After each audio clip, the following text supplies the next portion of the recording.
అందరు కూడా నమస్కారము.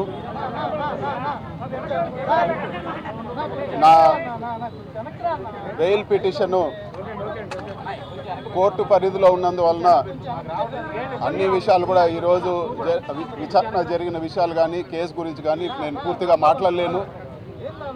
కానీ కొన్ని విషయాలు చెప్పదలుచుకున్నాను. ఈ ప్రభుత్వం చంద్రబాబు నాయుడు తెలుగుదేశం ప్రభుత్వం వచ్చినాక మొదటి నుంచి చూస్తే మొట్టమొదటగా మదన్పల్లిలో ఏదో జరిగిందని చెప్పి 2 నెలలు ఇష్యూస్ నడిపారు. అతన్ని ఎవరైతే సస్పెక్ట్ ఉన్నాడో అతను తీసుకుపోయి పాలిగ్రాఫ్ టెస్ట్ చేసినా కూడా ఇదంతా పూర్తి ఒక కట్టుకథ అని చెప్పి పూర్తిగా తేలింది. దాన్ని ఒక 2 నెలలు నడిపారు. తర్వాత మైన్స్ డిపార్ట్మెంట్లో అవకతవకలు జరిగాయి, ఇసుకలో 1000 కోట్లు అన్నారు. అదంతా కూడా తప్పు కథనం అని చెప్పి తేలడం జరిగింది.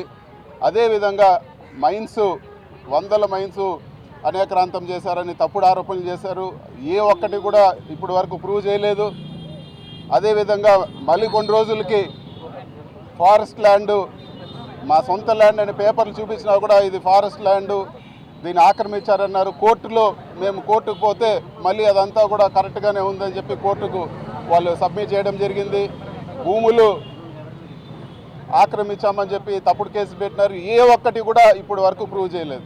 ఇన్ని కథనాలు. ఇంకొకరు మాట్లాడారు ఎర్రచందనం చేస్తున్నారని చెప్పి ఓపెన్గా ఛాలెంజ్ చేసి ప్రూవ్ చేయమన్నా కూడా ఎవరు చేసిన పరిస్థితి లేదు. ఇప్పుడు వరకు చూస్తే అన్ని ఆరోపణలు చేసి ఇప్పుడు చివరిగా లిక్కర్ స్కామ్ అని చెప్పి ఇంకొక ఆరోపణ చేస్తున్నారు. ఇన్ని ఆరోపణలాగిన ఇది కూడా ఒక పొలిటికల్ హరాస్మెంట్ కేసు మాత్రమే.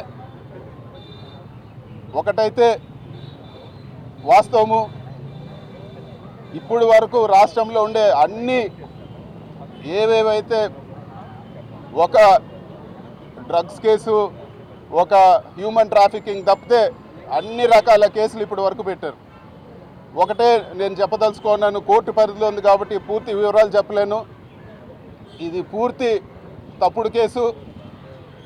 ఇలాంటి కేసులకు భయపడేది లేదు, ధైర్యంగా ఎదుర్కొంటామని చెప్పి కూడా ఈరోజు మీ సమక్షంలో తెలియజేస్తా ఉన్నాను. కోర్టులో డెసిషన్ వచ్చిన తర్వాత ఈ కేసు గురించి కూడా పూర్తిగా నేను మీ అందరితో కూడా మాట్లాడతానని చెప్పి తెలియజేస్తాను.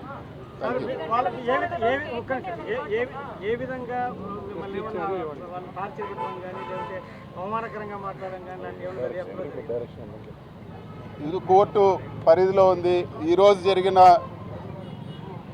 ఏదైతే సిట్ విచారణ కానీ లేకపోతే కేసు గురించి కానీ నేను మాట్లాడే పరిస్థితి లేదు. ఖచ్చితంగా కోర్టులో డెసిషన్ వస్తానే దీని గురించి నేను పూర్తిగా ప్రెస్ కాన్ఫరెన్స్ పెట్టి పూర్తిగా కూడా నేను మాట్లాడతానని చెప్పి కూడా తెలియజేస్తాను.